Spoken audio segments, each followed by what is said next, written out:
Hello everyone, you're watching SK Live. I'm your host Indradil Basu. Today we have Mr. Rikki Clarke with us, the England cricketer, all-rounder of repute. Rikki, thanks for coming on SK Live, looking quite dashing, young and everything. I'm not sure the young part, but yeah, I've combed my hair today to make an effort. Thank you for having me. No, age is always a number. I mean, how else will you define age? I mean, it's just a number, isn't it? It is, yeah. And at the moment, the body feels pretty good. The eyes are still working and focusing. So, yeah, hopefully I can eke out a few more years to go with the years that I've had so far.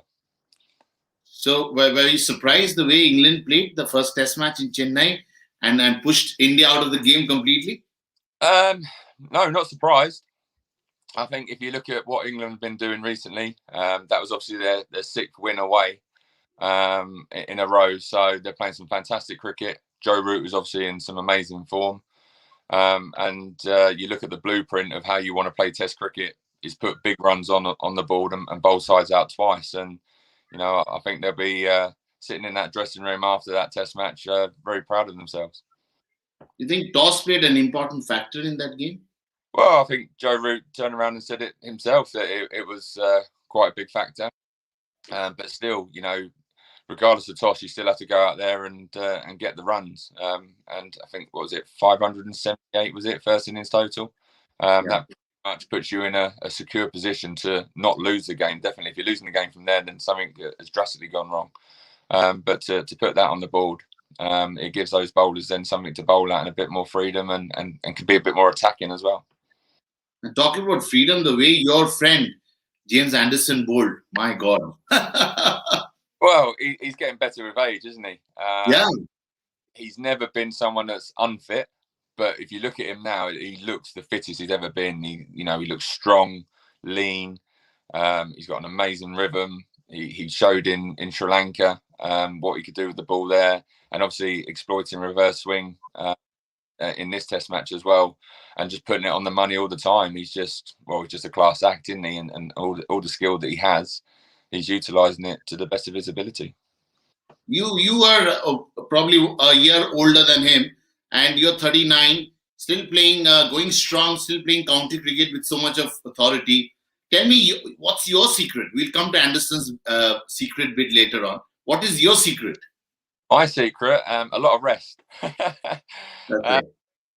Over the years, I've got to know my body. I've had a management group towards my latter stages at Warwickshire and now at Surrey with Alex Stewart that understand that I need certain rest. I understand what my body can and can't do. You know, young guys now are doing a lot of fitness tests. Sometimes I don't do those fitness tests on the risk of potential injury. And I'm solely there to, you know, play games of cricket. I look after my body the best I can, obviously. I found that during these lockdown periods, cycling has been very good for me. Sort of takes the load off the legs a little bit and the impact of running. So that's good for my my CV. And so it's just trying to stay as strong and as fit as possible. But what has Anderson been doing all this during lockdown? He looks supremely fit, as you said, and you played a lot of cricket with him. You've known him for so many years. So tell me, what is his work ethics? I mean, what's the secret of his success, even at this age? Well, he always wants to get better.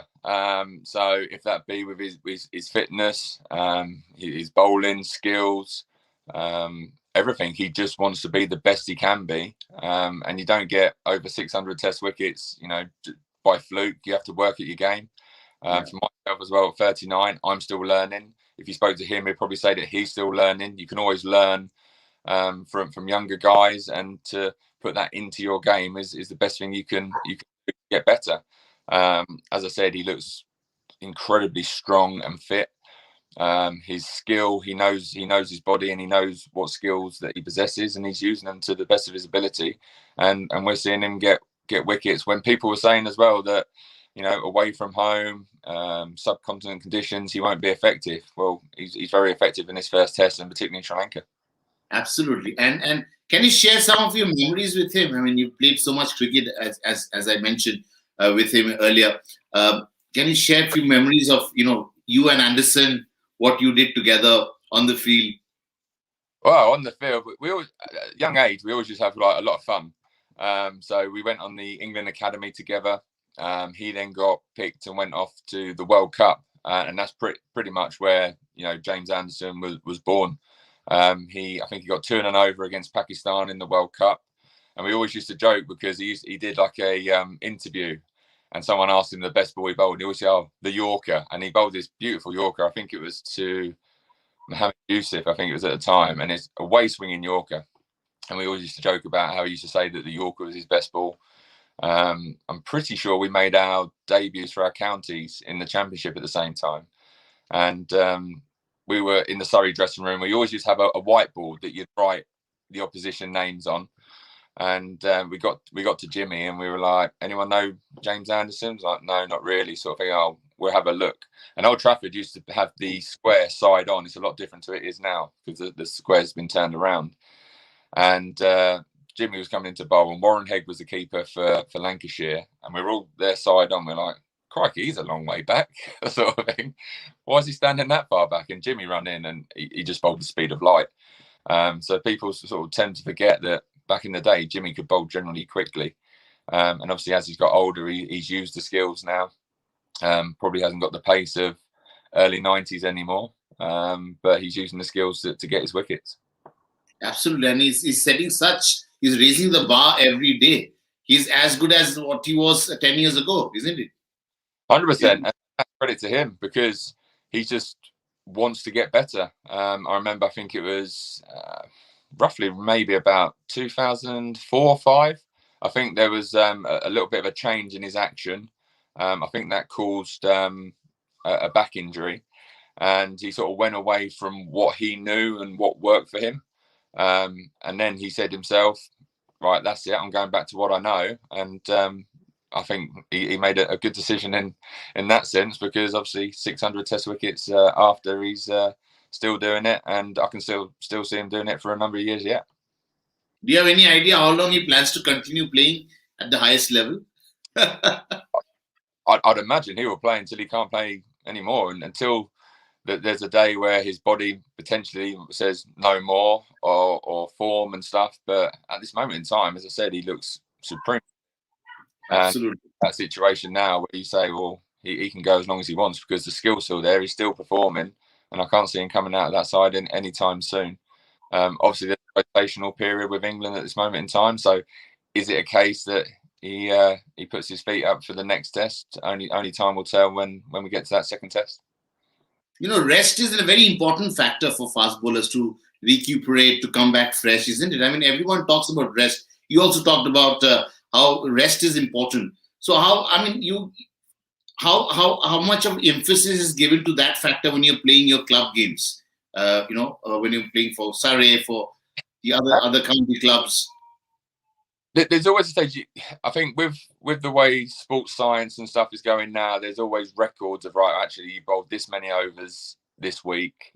We can't play you that game because you'll go into they call it the red zone of bowling, which means if you bowl that many overs and then you bowl this many overs, you're at a higher percentage chance of getting injured. For me personally, as I said, I know my body and I can just keep going and going and going and bowling, and touch wood, I've not really had a lot of injuries over the recent sort of years. And for me, as I alluded to earlier, for me, the rest is the most important, because with county cricket now, there's so many games. I almost sort of switch myself on early April, end of September, that's me done. Then I'll go away from cricket completely. It's got a lot more professional since I started back in 2000. So you'll see counties getting their players and guys back at pretty much the first week of November, starting their training programs and stuff. Where, as I said, I've got a good management with Alex Stewart at Surrey. They understand that I need the rest, and that I'll get myself fit and in shape, ready for the season ahead. And I normally go back sort of like end of February time. Wow. And my colleague Subhojit is asking one question. He's watching the show right now. He's saying that Jimmy was very good with the white ball. The fact that didn't continue playing white ball cricket, did it help him to recover well and do well in with red ball?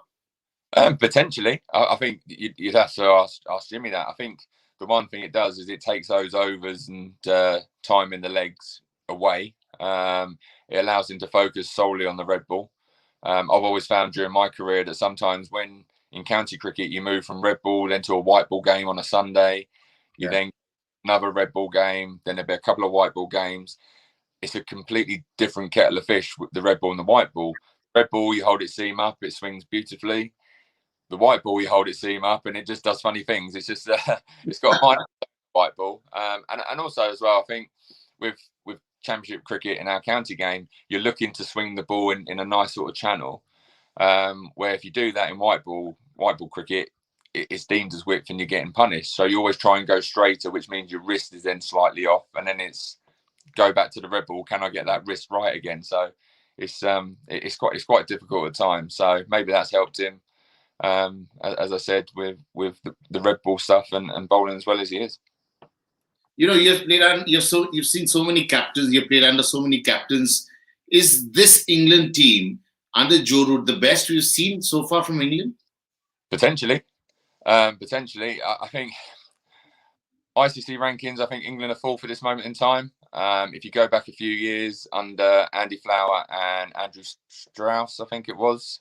Or was it Alistair Cook? I think it's Andrew Strauss. When England got to number one, they had a fantastic team. Went to Australia, won the Ashes. We're just winning games of cricket, and that got them to number one. I believe this side could emulate that and also be up there and be number one in the world, because how they've started this first Test match and the win in Chennai is fantastic. Can they back it up now? And I don't see no reason why they can't. But do you see? I mean, you've seen England. You've been following English cricket for so many years. You're part of the system. You play for England. Do you see England beating India in this series? Yes, I do.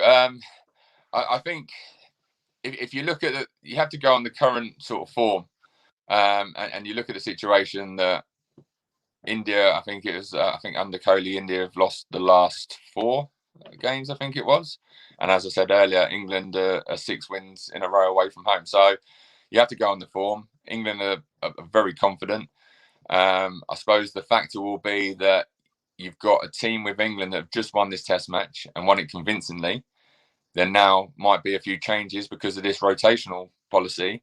Yeah. How does that affect the team? How does that affect the dynamics of everything going on? So that could be a factor. But at the same point, you're going to have guys coming in that are eager to do well, want to try and keep their spot and their position in the side. So they'll be chomping at the bit to do well as well.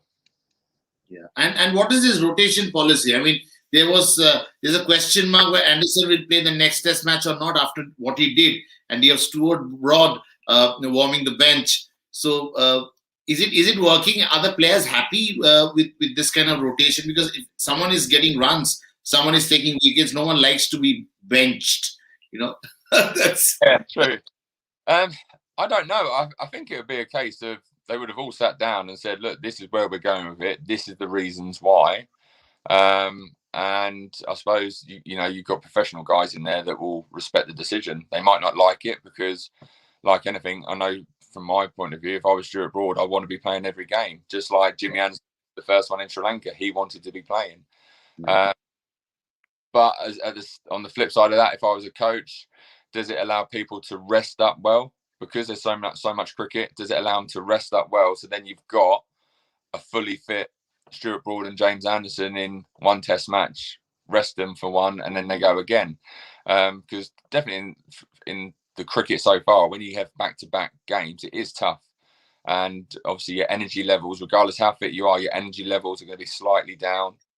So maybe they're looking at it in the bowling sense that they want people fresh, firing in for 5 days, and then they can put the feet up, rather than maybe saving some in the tank a little bit for the next test that will be like a few days later. So it's only a question if it works or not. But it'd be interesting when we get to that second test to see if James Anderson is on that list on the team sheet. He won't enjoy, I'm sure about it. The way he bowled in that second innings, the way he got those 3 wickets, or Shubman Gill, Rahane, Ajinkya Rahane, and Rishabh Pant, he won't like sitting there and watching the test match at the same venue. Yeah, no one will. I think it's a case that, playing in any sport, when you're doing well, you want to continue to play because you're on fire. Yeah. So, yeah, for him it'd be difficult and a tough decision to leave him out. But I suppose that, we all sort of knew that this was a situation of this rotational policy before the test match started.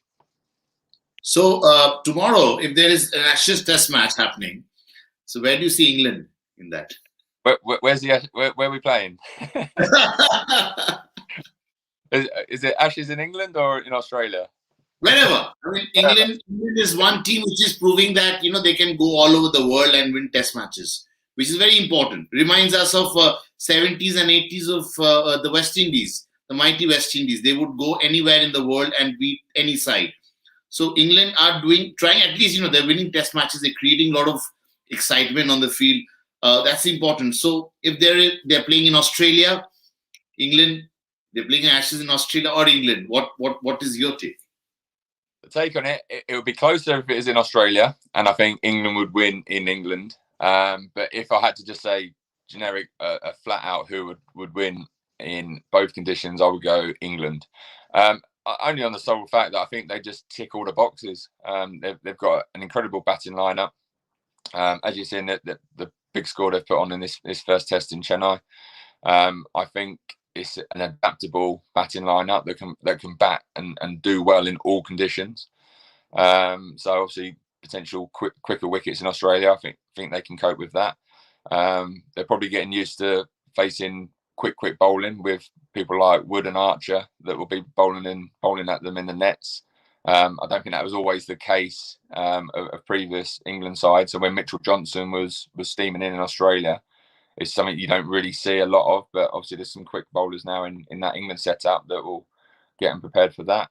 And they've got a very adaptable and mixed bowling attack. You've got, as I said, Archer with the pace, Broad with the height and the skill, Anderson with the skill and the swing, reverse swing, spin options.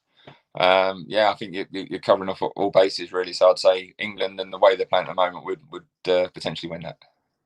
Absolutely, and they have a lot of depth in their side, and which India also would boast about today in world cricket. But one thing I really like about English cricketers, whenever they get time, they go back to domestic cricket. They go and play county matches, which doesn't happen in India so often. So what's this culture? I mean, I remember a lot of these cricketers were playing. You were playing with so many of them in month of August, September. A lot of county matches where these guys were there.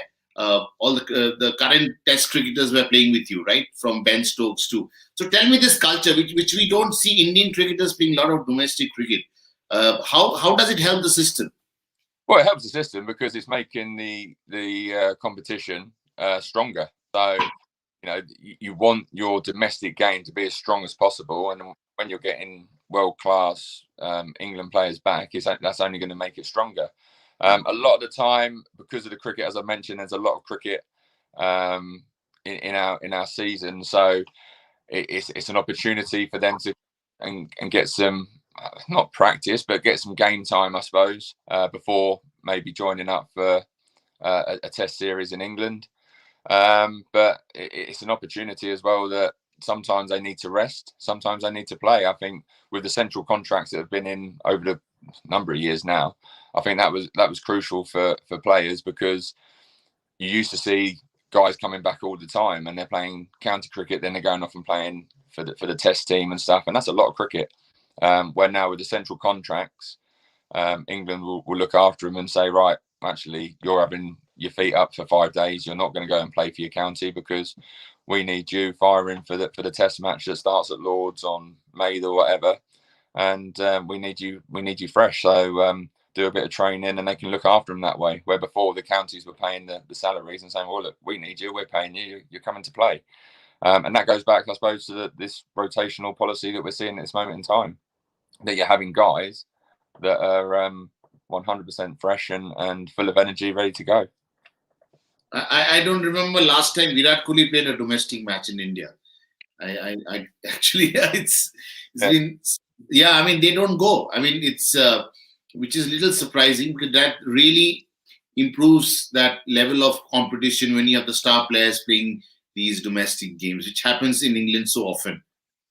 Well, I think the good thing as well that when you do have these guys coming back, we're full of internationals at Surrey, so it's quite handy. But when these guys are coming back, they're bringing the knowledge with them, their experiences of touring at different places, playing with different guys, playing against different guys, and then they can just pass that on. And that's only going to be good for your younger guys in your county setup to learn from the experience of these international players. That allows you then to progress in your county setup, which then in turn, if they're progressing in county, they can then switch that and hopefully play international cricket as well. So it's almost like a full cycle, really, that you're getting that knowledge off these guys to produce the next England cricketers. No, I really like the fact that a lot of our Indian cricketers, whosoever has gone and played county cricket, has come back and has played 100 test matches for India. Yeah. This is a really striking thing. This is what county cricket gives you. It teaches you so many things. I mean, what is that secret recipe in that county cricket? That people come there, go there, play there, come back, a lot more matured. They know where to go, and how to manage this stuff. So, I mean, what is this county cricket all about? Well, I think it's a very tough game. Cricket around the world is tough, but I think in county cricket, you've always got the situation where, as I said, the games are coming thick and fast. You've got to think on your own 2 feet. You're given that responsibility as a player to execute your skills and do what you need to do. We're always up and down the country. Realistically, we're not sort of what's the word, spoon fed with stuff we have to do. We have to do it ourselves, and it's quite a tough season. And if you look at it as well, when we have guys come over, it's getting used to different conditions as well. Very rarely, I don't know if it's a situation in your domestic game, but would you have English guys coming over as an overseas player in the Indian domestic? No, they tried in between. Yeah. So that's the sort of thing where it's getting them used to different pitches, different cultures, and understanding it. So from my point of view, if you come over as a batter and you do well in England with the Duke's ball, then you're pretty much set up for any place in the world to bat. So that might be the reason. And also with the ball as well, if you're bowling well with a Duke's ball in England and then you go back, you fill $1 million. So it probably boosts a lot of people's confidence as well. We only allow foreigners in our T20 tournament, which is IPL. Yeah. That's the only place. But how keenly or closely did you follow this Indian team in Australia? And what was the striking bit about that team, which you really liked? I didn't follow it a massive amount just because of the time difference. So I was picking up little bits here and there. And I'm back in training now with Surrey as well. So I need my beauty sleep of a night time. So watching the test match would have been difficult. But again, I think you just looked at the way that India played was no fear. And I think Pant is a classic example of that, of the way he plays. He pretty much plays it like a T20, doesn't he? And see ball, hit ball, and that's so refreshing to see. So I think it was a good test match. That last one will go down as one of the greatest test matches from my point of view, to chase down a score like that. It was a sensational effort. Competition was good as well. A few sledges as well, and the battle between Tim Payne and Ashwin. That's what Test cricket is all about. Obviously, you don't want to step over the line too much and over the mark, but that was a fierce contest, and will go down as one of the great Test matches. But this is the magic of Test cricket. One day you're up there, next day you just made to bite the dust. And what happened in Chennai? if you are ready to take this roller coaster ride, only then you can survive, isn't it? It is, yeah, that's the case. As I said, you look at the teams now. It's England have been in Sri Lanka, so you could say similar conditions to what they've probably faced in Chennai. India have come from Australia, which is completely different to what they faced in Chennai. So, you could look at that as a potential reason for England winning the way they did. Personally, I just think England are playing some amazing cricket at the moment and upward curve.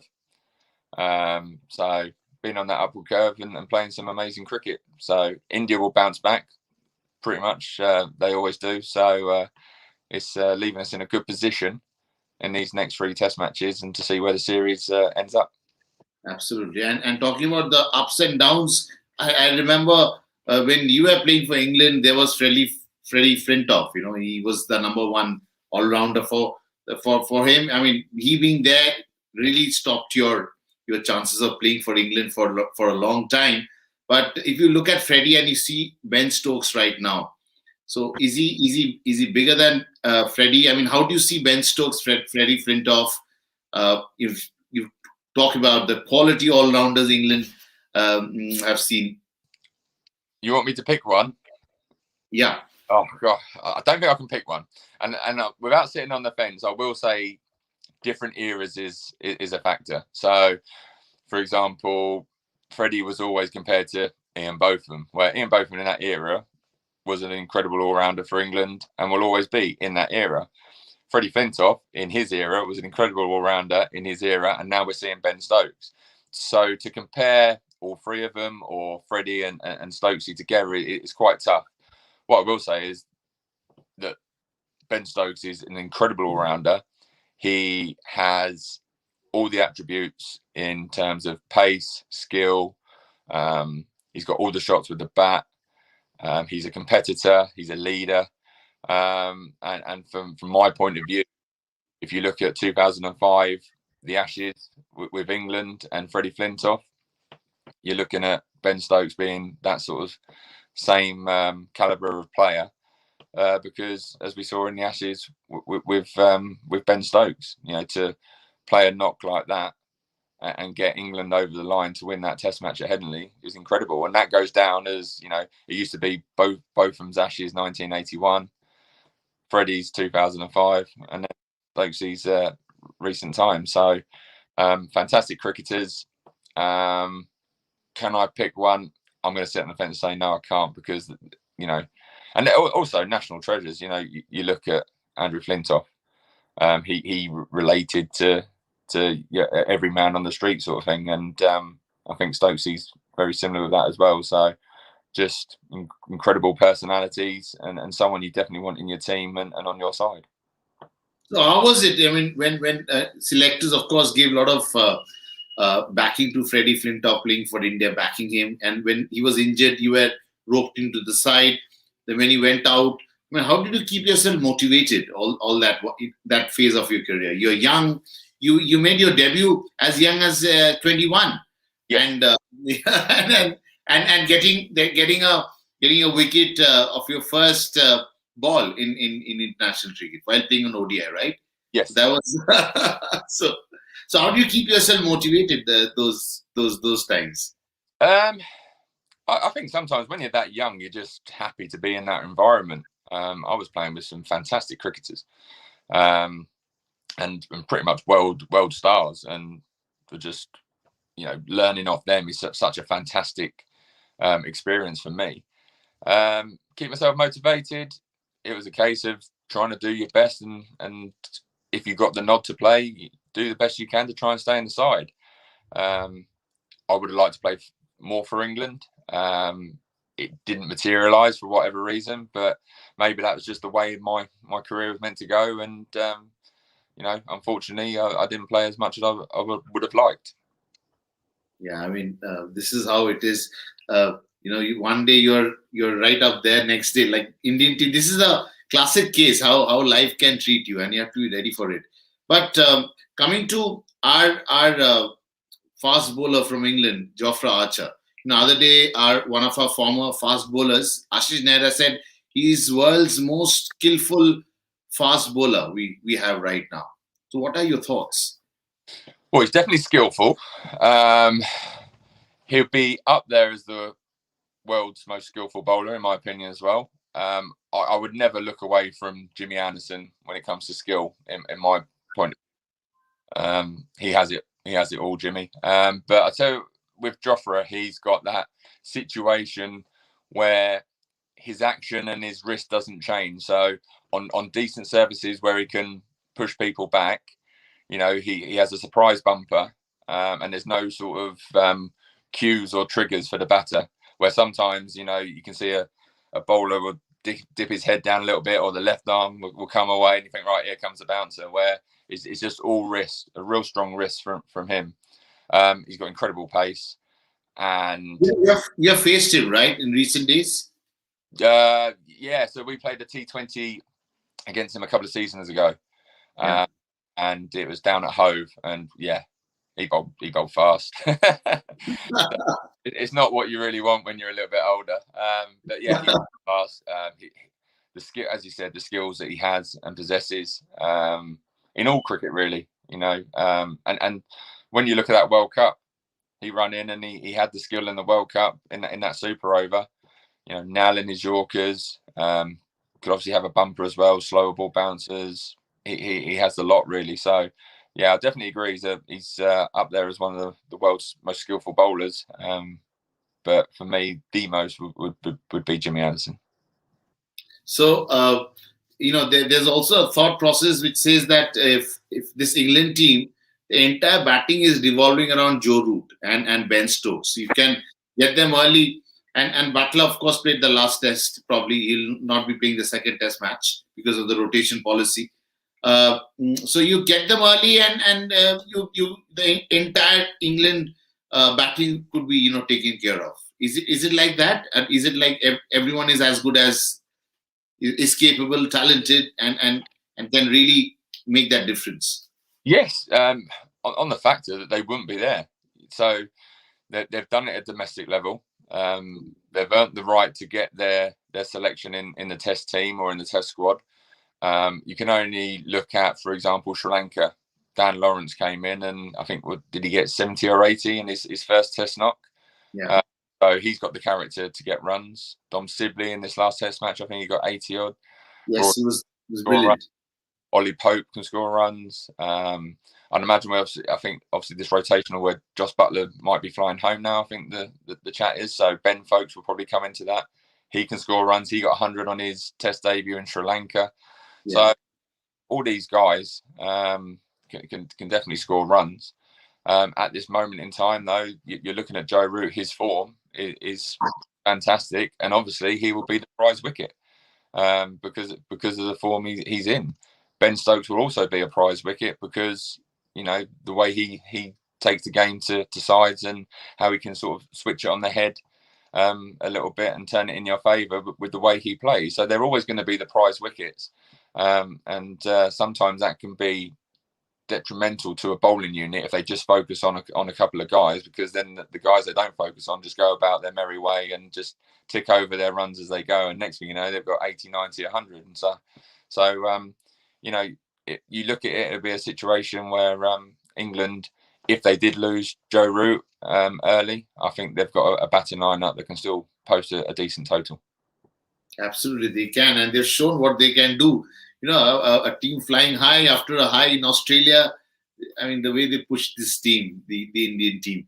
But coming to Joe Root, I also like what he brings to the field, not as a batsman alone. The way he respects the senior, the way he carries the team together as a leader, as opposed to we see Virat Kohli is very aggressive. How do you? I mean, I want to know what England feels about Virat Kohli. You're in London right now. County champ. You discuss all kinds of captains in world cricket. You discuss Kane Williamson. You discuss Tim Payne. And how do you see Virat Kohli from outside? We want to get that perspective.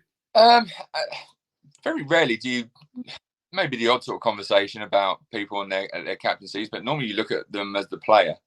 And I think when you look at Virat Kohli, he's one of the world's best players. So from my point of view, as I don't really look at him and see anything as a captain, I look at him as the player. Potentially when you see him on the field, he's quite animated and wants things to happen. Is that because he sets the bar so high and he asks a lot of his players? I don't think that's a problem to ask a lot from your players. Can those players deliver at the same level of what Virat can maybe offer, and the heights that he can reach? Only the Indian dressing room would know that. But from my point of view, if you've got someone like Virat Kohli, you should be learning from him and understanding how he goes about his business. Because as I said, when I went into sides when I was younger that was full of international stars and big stars, you wanted to learn from them. And obviously that has sort of the implications that if someone is a little bit more animated than they should be, you have to take it bits by bits from people. You can't take everything from everyone, because everyone has those bad bits about them as well. So I think as a captain, he is someone that is a leader. Is he harsh on his team? Looking from the outset, maybe a little bit too harsh. But fundamentally, he's someone that you should be looking towards to emulate what he does day in, day out, because that's only going to make the side better. If everyone could bat like Virat Kohli, India are getting quite a big score very often. So yeah. No, but we still want to understand: is it the best player always makes a good captain? No, not at all. Not at all. Yeah. I've played under many captains, and they won't mind me saying that they wouldn't have been deemed as the best player in that squad or in that side. I think that the thing you have is, it's the same with coaches. Not all the best players make best coaches, on the basis that the best players are used to doing things constantly and doing it really, really well. Now, some people aren't capable of that. They have their limits of what they can do. And if someone's asking them to constantly, if my coach come to me now and said, run a marathon, I wouldn't be able to do it. So if he keeps on asking me, I'll get closer, but I probably still wouldn't be able to do it. So it's a case where, it's all about managing different players, different personalities, and understanding what that player and that individual player needs from you as a captain or a coach. In this case, we're talking captain. So what does that player need? And it will be different from that guy to that guy on the side, to that spinner, to that seamer, to that batter. It will all be different. So you have to manage people differently to get the best out of them.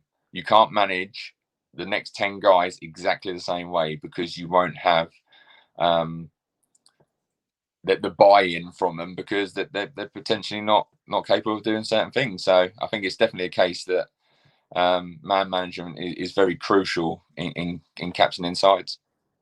So I give you 4 batsmen. It's Joe Root, Virat Kohli, Kane Williamson, and Steve Smith. So can you just rank them as per their standing, their performance in all formats? So this is where I need to get online now and look at the ranking. I'll just pick it. No, but from just these 4 names, how would you rank them? I think Kane Williamson at this moment in time. I'm going to put him one. Okay. I'm going to go. I'm trying to think. I think I looked at the statistics the other day. I'll go Steve Smith 2, Joe Root I think is now gone to 3, and Virat Kohli 4. So I'll stick with rankings, and the reason is because that's what the rankings say. So I'll stick with that one. But all 4 are incredible players, and are massive influences in their sides. And as I said, when you're looking at prize wickets, those 4 guys will definitely be the ones for the bowling unit of each team when they played against. But at times numbers are not that strong to make you understand the impact of a player in a game, isn't it? We look at numbers, then otherwise the statisticians would be making the team. We don't need a selector. Yeah, true. But a lot of the time, I understand what you're saying there, but a lot of the time, numbers sometimes make up, and it shows you what importance there are of players. A lot of the time, sometimes people don't get picked with good numbers because they look to go for a selector, or look to go for character and what have they got, and then turn that character into a good player. So I totally accept that.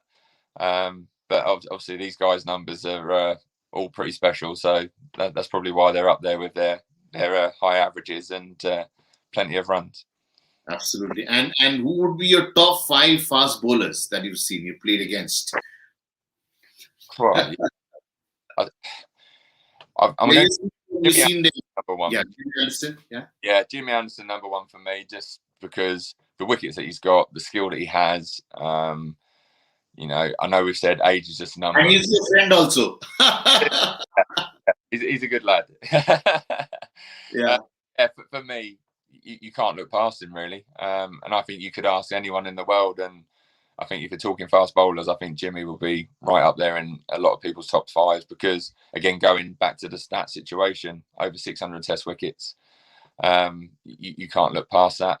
Glenn McGrath, I'm going to put up there, just for a simple fact as well. That I think it was him that Jimmy went past as well recently. So he was fantastic. He was the linchpin for Australia. With Horn, they predominantly got the wickets that got Australia Test wins.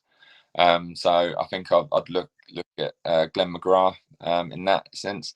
Now I want to go Steve Harmison because I was lucky enough to be on a tour in 2004 to the West Indies, and that's when Steve Harmison got his 7 for 12. And for a period of that time, probably a good year, I've never seen anyone terrorise batters the way he did.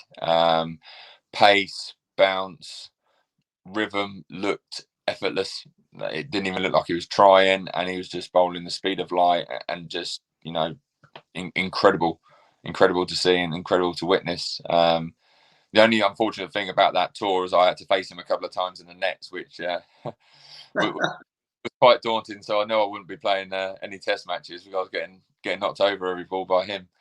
So he'll be up there in my top 5 for fast bowlers.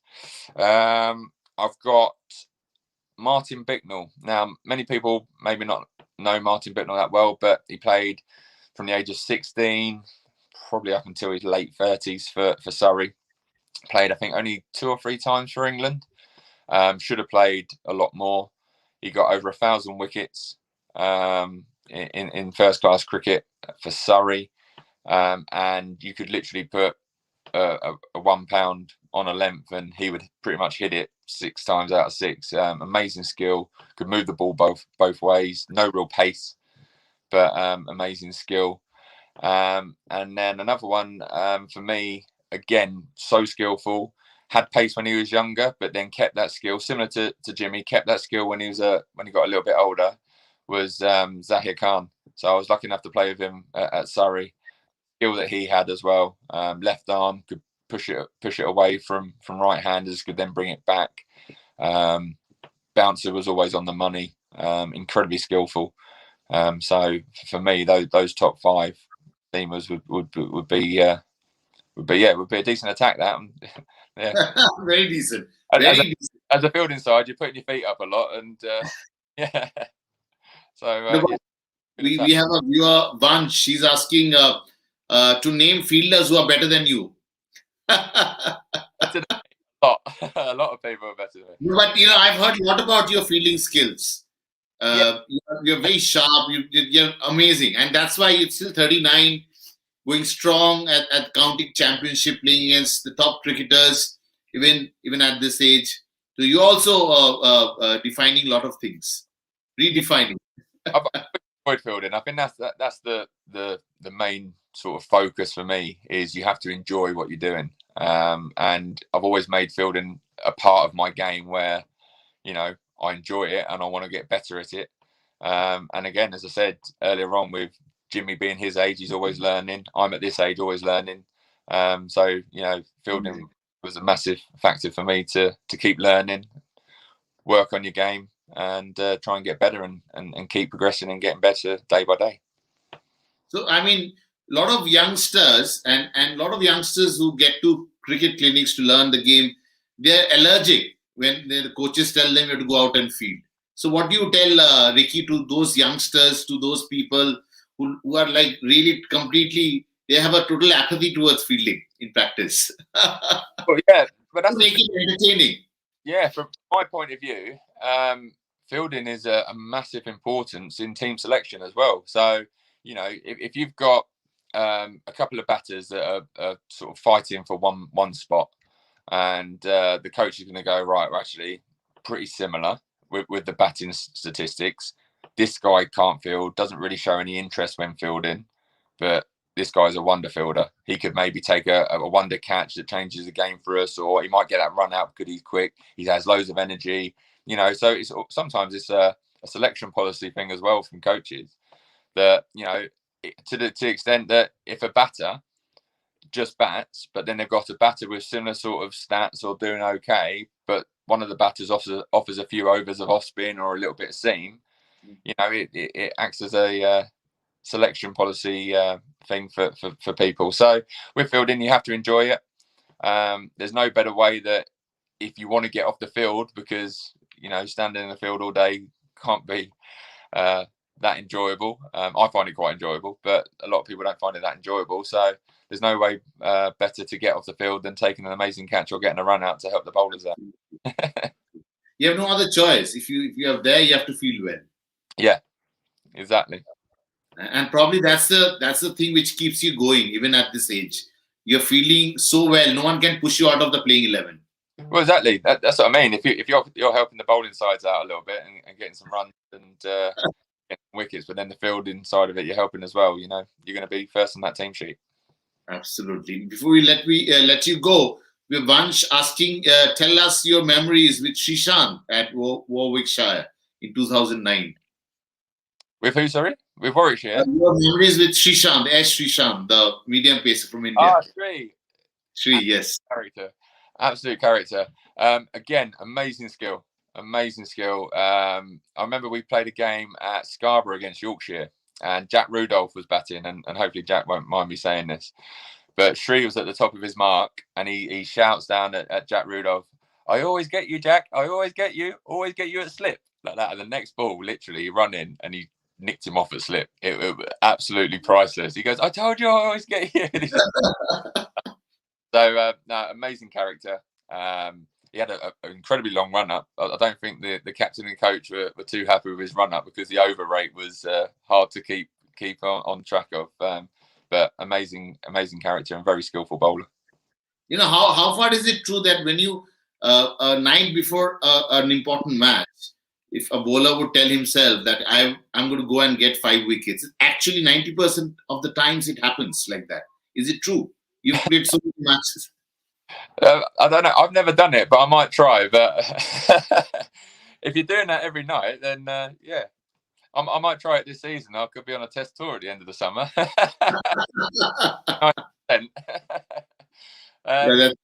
Yeah, I think, you know, it's self belief. With everything you do, you need self belief. But fundamentally, if you're working on your game and your game is in good order, and you've ticked all the boxes that you need to tick to go into a game ready, you're only going to put yourself in a good position to be successful. So I think it goes down a little bit to the preparation that you have, and obviously people's preparation is a lot different. So yeah, I might try that in the summer though. Yeah, really, good wishes for that, and I hope you keep shining for Surrey in the coming season. And it was really pleasure talking to you, Mr. Clarke. Have a great season ahead of you, and stay fit and keep entertaining us with your skills. Thanks a lot for coming on SK Live. Thank you for having me. Thank you. Thank you. Bye-bye. Bye. Cheers.